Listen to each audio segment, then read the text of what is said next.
제가 언젠가 제주도를 방문했을 때 수백 년 동안 터잡고 살아왔다 한 토백이 성도를 만나게 되었습니다. 제주도에서 500년, 1000년 살았던 사람들은 육지에서 건너와가지고 50년, 100년 살아도 육지 것들이라고 말한대요. 그리고 확실하게 구별이 된다는 거예요. 풍습이 다르기 때문에. 예를 들어서 큰아들이 장가를 가게 되면 제주도에서는 제주도 삼다, 세 가지가 많죠. 첫째로 바람이 세고, 두 번째로 돌이 많고, 세 번째로 외여자가 많아요. 남성들이 배 타고 물고기를 많이 잡아올 때도 있지만 바다가 내 남자를 먹어버리기도 해요. 폭풍을 만나고 못 들어온단 말이죠. 이제 드디어 큰아들이 장가를 가게 되면 반드시 제주도에서는 토박이들은 바로 담벼락 옆에 돌이 많으니까 큰아들이 살 큰 방을 하나 붙여서 만들어주고 그 옆에 반드시 주방을 만들어준다는 거예요.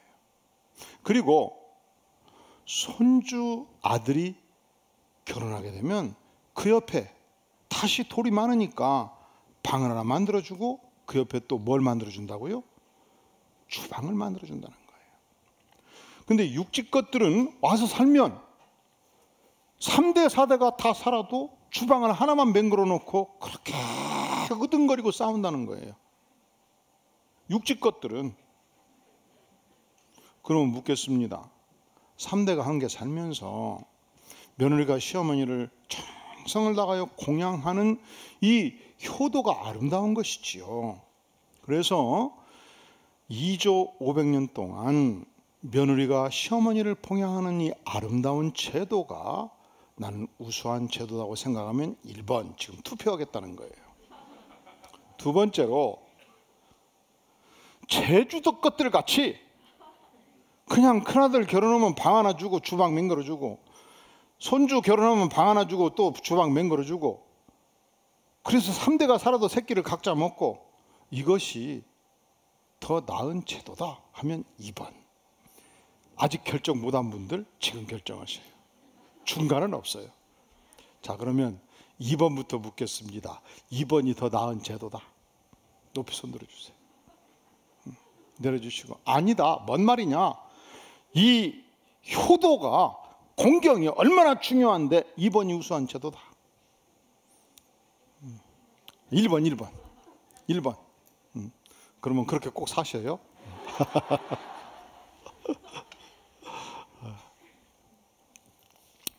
자, 이것이 무슨 문제인가? 우리는 하나님께서 하나님의 형상을 따라 자주적 의사결정권을 갖게 인도해 주셨습니다. 그래서 우리는 하나님께서 내 삶의 영역에 관한 한 내가 결정할 수 있는 힘을 하나님이 주신 거예요. 어제 토요일이었고 또 현충일이었고 쉬는 날이었습니다. 그래서 어제 설악산을 놀러 가시든 가평에 가서 발을 물에 푹 잠그고 8시간 계시든 그건 누가 결정할 문제예요. 내가 결정하는 것입니다. 하나님께서는 하나님의 형상을 주실 때 판단 능력을 주셨고 양심의 자유를 주셨고 의사결정권을 주셨습니다. 그리고 동시에 우리는 하나님의 피조물입니다. 하나님께서 우리를 만드셨습니다. 하나님이 주권자십니다. 그래서 우리는 우리의 생애 속에서 하나님의 위대한 뜻을 실천하고 하나님의 말씀에 순종하는 백성이 되게 하셨습니다. 우리 안에 두 가지 세계가 있어요. 자율적 의사결정권의 세계가 있고 그리고 동시에 내가 하나님의 사람으로서 하나님의 말씀에 순종하는 삶이 있습니다. 이런 점에서 절대 주권자이신 하나님 아래의 복속에 들어갈 때 우리는 하나님의 백성된 삶의 축복을 누리게 되는 것입니다. 그러니까 시어머니와 며느리가 같은 동등한 인격권을 가지고 평등의 원리를 따라서 살되 동시에 내 남편의 어머니를 공양하고 효도하고 존경하는 것은 아름다운 풍습인 것이지요. 문제는 16세 시집간 며느리가 50년 동안 모든 결정권을 보류하고 시어머니의 뜻대로 살 때에 그 인격이 어려울 수 있죠. 그래서 여러분, 이 전 세계 의과대학 사전에 WHA-BYUNG라는 병이 등재가 있대요. 이 병은 한반도에만 있는 병이래요. 화병. 그것이 말하자면 시집 간 날부터 시어머니 돌아가실 때까지 어머님 내일 아침은 어떤 국을 드시기를 원하십니까? 야, 물어볼 것도 없다. 내일은 미역국이다. 미역국. 점심은 뭘 드시? 야, 10년 살았으면 네가 알아서 해야지. 내가 꼭 말해야 되겠냐? 이 모든 의사결정권을 위임하고 살아갈 때 겪을 수 있는 며느리의 질병이 있을 수 있다는 것이에요. 이것은 무슨 문제예요? 결국은 주방 주권의 문제예요. 여러분이 만약에 회사의 간부라면, 그래서 내일 출근한다면, 여러분이 인사부장이라면 그 인사부서에 관한 주권을 갖게 되는 것입니다. 한 인간으로 살아가는 내 삶의 영역에 하나님께서 내게 주신 주권을 따라서 살아가는 것입니다. 그런데 만약에 이 주권의 영역을 확장시킬 때 각 국가 단위의 주권이 있을 수 있고, 그리고 전 우주적인 주권, 전 세계적인 주권, 이 전 우주를 운행하시는 주권자는 과연 누구인가? 당신도 아니고 나도 아닙니다. 그것은 창조주이신 전능하신 하나님의 주권 하에 있는 것입니다. 국가적 주권을 이야기할 때 우리가 자동차로 2시간, 3시간 올라가면 북한 사회가 있습니다. 이곳은 김일성, 김정은 주체 사상이 영향을 미치는 영역입니다. 주체 사상은 황장엽 씨가 공산주의 사상을 전제로 해서 철학적으로 완성한 사상이라고 말할 수 있습니다. 여기서는 이렇게 얘기해요. 인간이 만물의 주인이며 모든 것을 결정한다 말합니다. 하나님이 존재하지 않기 때문에 인간이 세계와 자기 운명을 개척하는데 결정적 역할을 하는 존재라 말합니다. 그래야 인간은 그 자연성, 창조성, 의식성을 가진 사회적 존재라고 정의합니다. 세상에서 가장 존귀한 것은 사람이며 하나님이 없기 때문에 가장 힘 있는 존재도 사람이라 말합니다. 그런데 이 인간이 완성되려면 한 개체로서는 존재할 수가 없고 사회적 집단의 일원이 될 때, 공산주의 집단의 일원이 될 때에 완성된다 말하고, 동시에 이 집단의 일원이 된다는 것은 가장 우수한 영도자 김일성의 영도적 지도를 받을 때 부족함이 완성된다, 그렇게 말해요. 그래서 이 김일성 주체 사상은 모든 인민들은 위대한 영도자인 김일성의 지도를 받음으로 말미암아 주체성과 창조성이 완성되므로 결과적으로는 한 사람의 주권, 김일성의 주권하에 2천만 전체가 노예가 되는 이상한 사상을 만들어낸 것입니다. 그리고 국제관계에 있어서는 경제적으로는 자립이 중요하고 정치적으로는 자주가 중요하고 국방은 자위가 중요하며 외교도 자주가 중요하다고 말합니다. 이 자주국방과 자주를 확립하기 위해서 반드시 이 한반도에서 외세를 배격하고, 그래서 미군 철수가 중요하고 반일 사상을 강화하게 됩니다. 이 사상적 기저에 우리 민족끼리, 우리는 한 민족이기 때문에 외세를 철저히 배제하면서 민족 통질성을 우선시하고, 그래서 공산주의, 김일성 주체 사상에 의해서 한반도 전체를 통일하는 것이 저들의 확고한 목표입니다. 그래서 이 주권적 영역이 북한 사회뿐만이 아니고 남한 사회까지 미치겠다는 것이 지난 6.25 전쟁 이후 단 한 번도 저들은 이 목표를 포기한 적이 없습니다. 자, 그렇다면 국가 대 국가를 뛰어넘어서 전 우주적 영역 주권은 누구에게 있는가? 성경은 전능하신 하나님께 있다 말씀합니다. 하나님은 창조주십니다. 그래서 그 창조주의 권세로 단지 우주와 만물을 창조하고 이 우주와만이 자율적으로 돌아가도록 하나님께서 기계적으로 맡겨주시고 하나님은 우주에 간섭하지 않는 분이다, 이게 아니고 그분은 강력한 창조의 능력으로 세상을 창조했을 뿐만 아니라 그 강력한 창조의 능력을 가지고 이 우주 만물을 주권적으로 통치한다고 말씀하십니다. 그분은 인격의 하나님이십니다. 살아계신 하나님입니다. 주권적 의지를 가지고 인생과 우주와 만물을 운행하시며 또한 개입하시는 주권자로서 역사한다고 성경은 말씀하고 있는 것입니다. 자, 그렇다면 하나님은 창조주시죠. 하나님은 주권자십니다.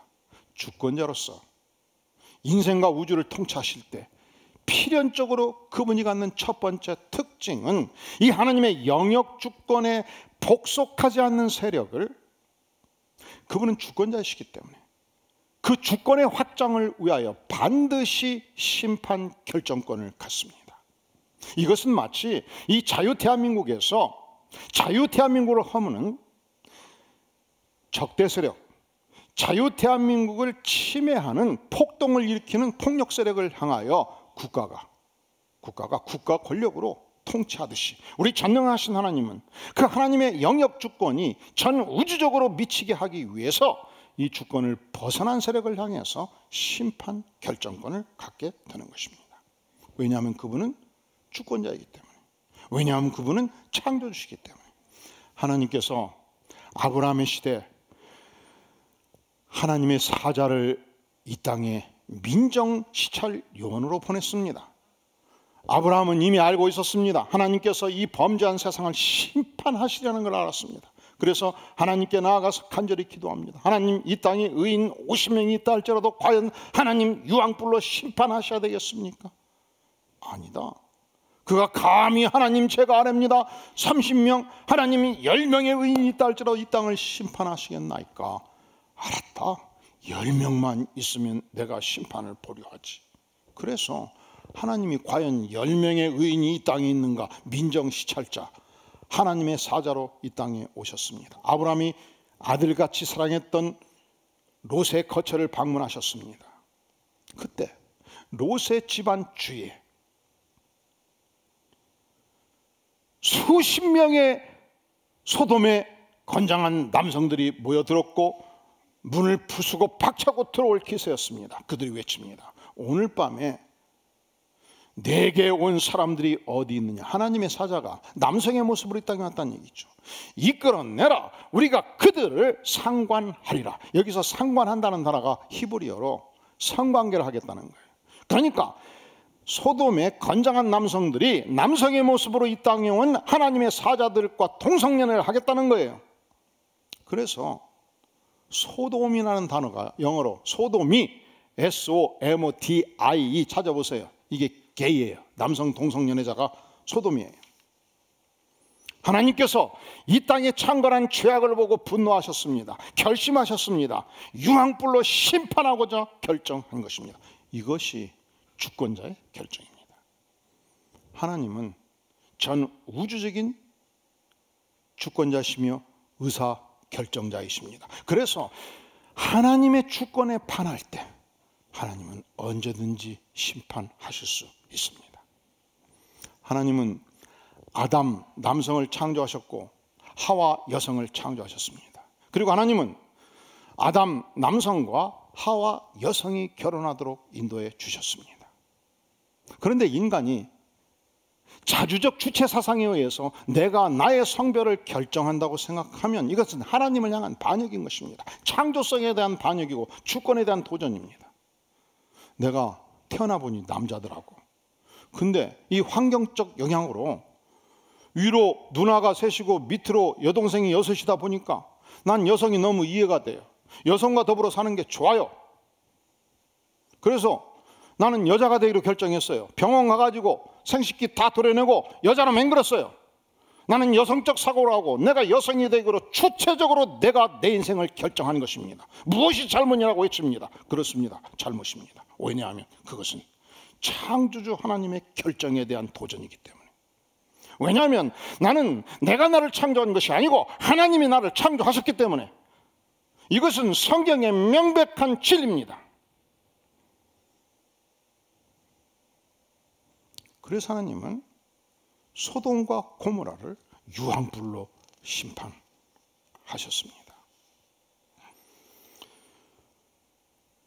하박국 선지자가 활동하던 당시에 남부 유다의 또 다른 선지자, 유명한 선지자가 활동을 했습니다.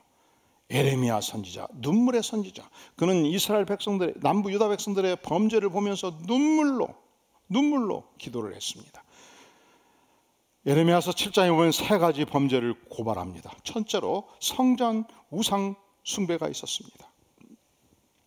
남부 유다의 중심 도시 예루살렘에 거대한 하나님의 성전이 있었습니다. 아름다웠습니다. 축복의 성전이었습니다. 저들은 각종 우상을 섬기면서 단지 하나님을 떠났음에도 불구하고 단지 우리에게 이 위대한 성전이 있기 때문에 하나님은 우리를 용서하시고 이해하시리라 그렇게 믿었습니다. 이게 성전 우상이 된 것이지요.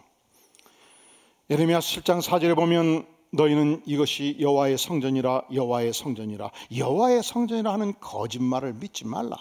성전 자체가 우리를 면책시켜주지 아니한다는 것입니다. 성전을 우상화하면 범죄가 된다는 것입니다. 여러분, 하나님께서 우리에게 아름다운 예배당을 주셨습니다. 그런데 예배당은 우리가 올곧게 하나님을 예배하는 소중한 처소가 되어야 마땅합니다. 눈물로 기도하는 처소, 회개하는 처소, 하나님의 말씀으로 은혜 받는 처소가 될 때의 성전은 의미가 있는 것입니다. 단지 예배당이 존재하는 것 자체가 우리를 면책시켜주지 아니한다는 것입니다. 두 번째, 하나님께서는 저들에게 이방인과 고아와 과부를 압제하지 말라, 사회적 약자들을 압제하지 말라 명하셨습니다. 그런데 저들의 권력자들은, 저들의 부자들은 그 시대에 경제적 약자들과 사회적 약자들을 사정없이 짓밟았습니다. 그것을 범죄했다고 말합니다.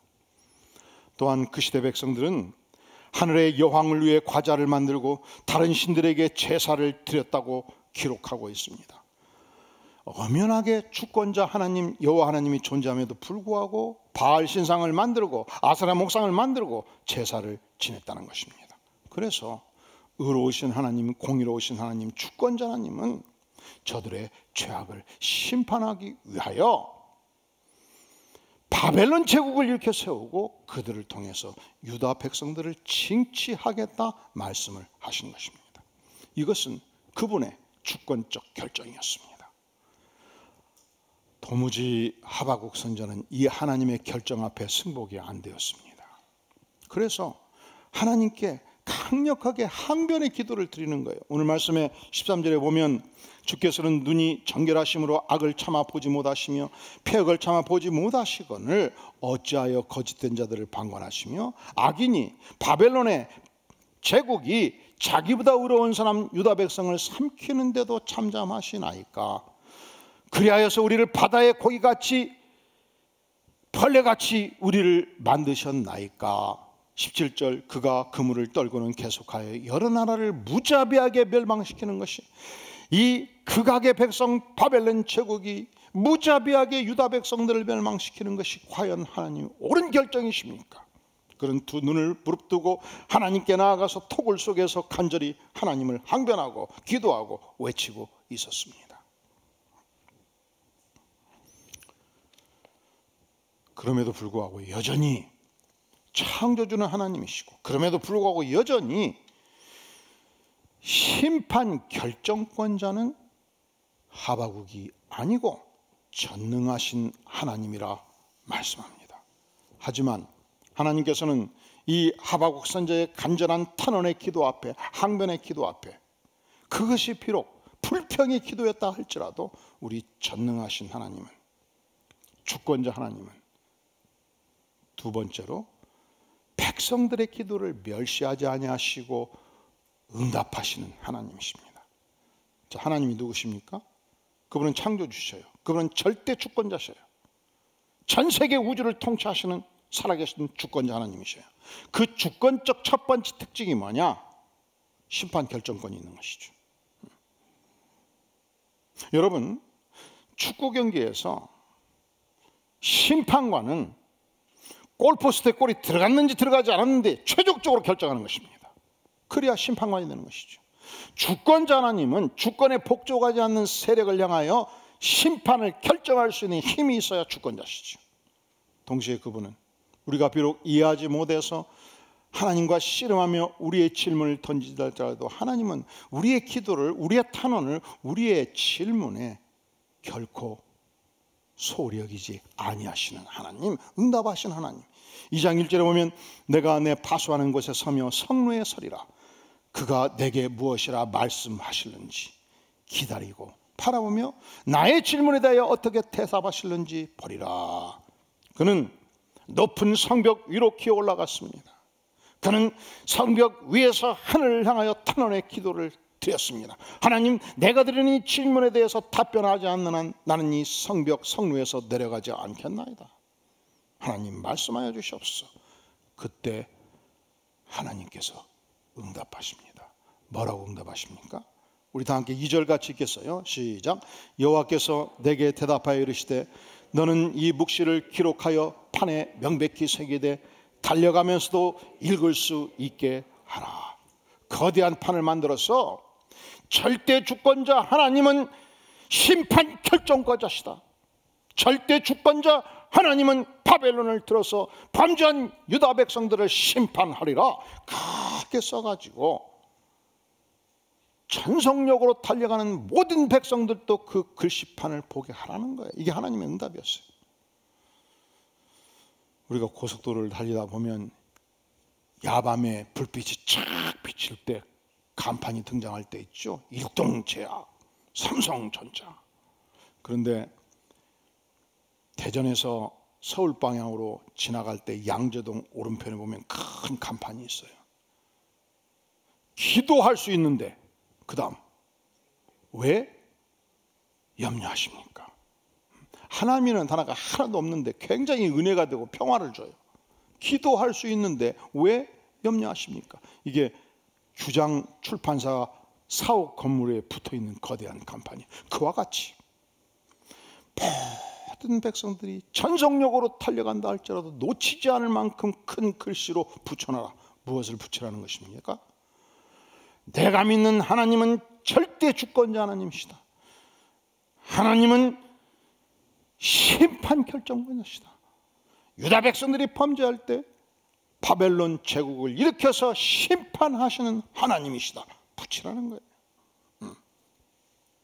그것이 도무지 이해할 수 없어서, 하나님의 주권이 이해할 수 없어서 고통이 크고 부르짖었던 하박국 선지자에 대한 하나님의 응답이었습니다. 여러분, 그분은 주권자이시기 때문에 우리가 이해하지 못한다 할지라도 기도 제목을 가지고 간절히 부르짖어 기도하시면 응답해 주셔요. 만나 주셔요. 이 중국 선교의 아버지라고 일컫는 허드슨 테일러가 있습니다. 그는 1850년대 혈련단신으로 중국 대륙에 들어가서 내지 깊숙이 들어가서 선교 활동을 펼쳤습니다. 그는 다른 선교단체와 다른 두 가지 정책이, 첫째는 중국 내지화 정책. 그는 철저히 중국 동화 정책을 펼쳤습니다. 중국인의 옷을 입고 중국인의 변달을 하고 중국인의 집에서 철저하게 중국말을 썼습니다. 두 번째, 그는 이 선교단체를 이끌어갈 때에 철저하게 하나님께만 아뢰다, 이 정책을 펼쳤습니다. 오늘날 선교단체 중에서 대부분 90% 이상이 하나님께 아뢰고 백성들에게 아뢰다예요. 두 정책이 있어요. 어느 정책이 더 우수합니까? 우수한 정책은 그냥 하나님께서 내게 원하는 대로 하시면 돼요. 그런데 허든 텔러에게는 하나님께서 너는 오직 하나님께만 아뢰라. 그래서 오늘날 그 후신인 OMF 선교회는 주로 하나님께만 아뢰다라는 정책을 지금도 고수하고 있습니다. 근데 그가 기도를 해요.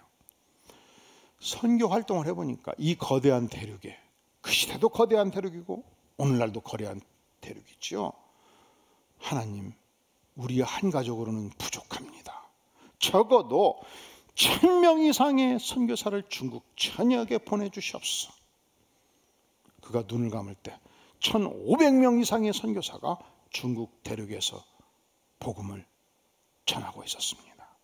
그리고 1948년도 중국이 100% 공산화되었을 때 중국 공산당국은 모든 선교사들을 추방시켰습니다.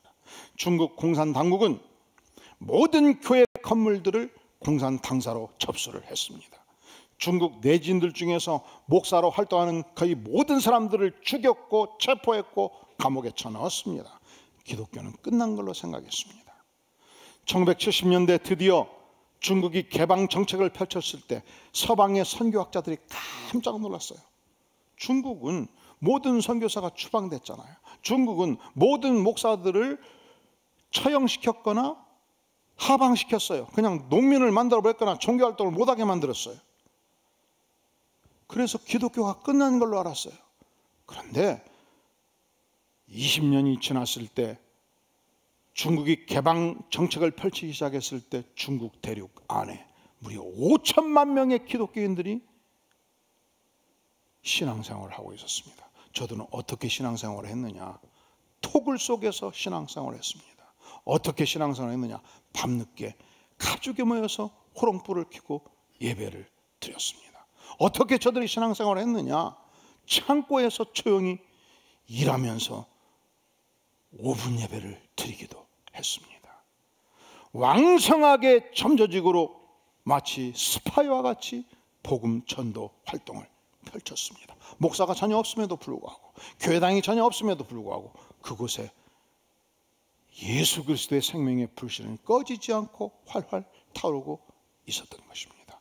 그러니까 허슨 테일러가 하나님께 간절히 이 저녁에 중국 대륙을 위하여 기도했던 이 탄원의 기도는 하나님께서 연락하시고 그 주권적 권능으로 역사했던 사실을 우리는 확인하게 되는 것입니다. 1875년 5월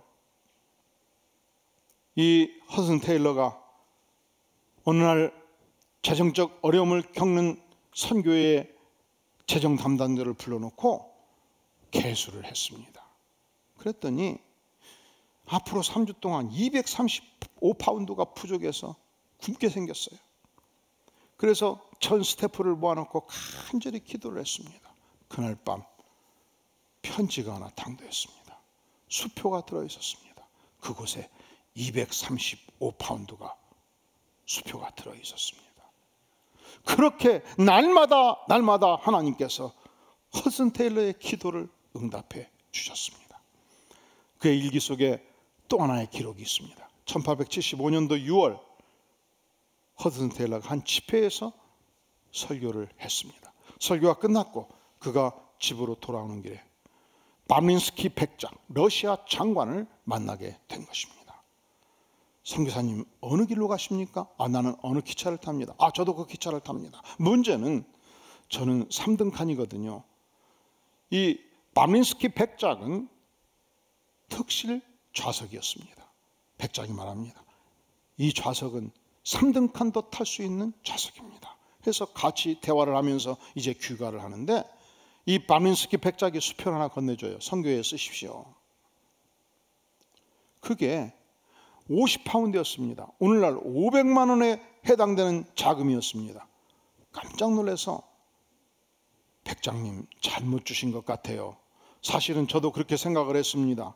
5파운드 정도 헌금하려고 그랬는데 하나님이 50파운드 드리라고 하시네요. 그날 다음날 아침 선교부에서 자금을 점검했을 때 정확하게 50파운드가 부족했는데 하나님께서 응답해 주신 것입니다. 여러분이 믿는 하나님은 어떤 하나님이십니까? 주권자 하나님이시죠. 주권자 하나님은 필연적으로 반드시 그 주권적 권능으로 그 주권에 복종하지 않는 세력을 심판하십니다. 그래서 그분은 심판 결정권자죠. 동시에 그분은 주권자 하나님이시기 때문에 우리가 간절히 기도할 때 응답해 주십니다. 여러분은 오늘 예배를 마치고 집에 돌아가시면서 무엇을 위하여 이번 한 주간 간절히 기도하시겠습니까? 기도하겠습니다. 영광의 주님, 그렇습니다. 창조주여 주권자 하나님이신 권세 앞에 우리가 복종하기를 원하고, 또한 하나님을 향하여 부르짖어 기도할 때 응답을 기대하기를 원합니다. 주님, 우리의 기도를 응낙하여 주시옵소서. 예수님의 이름으로 간절히 기도하옵나이다. 아멘.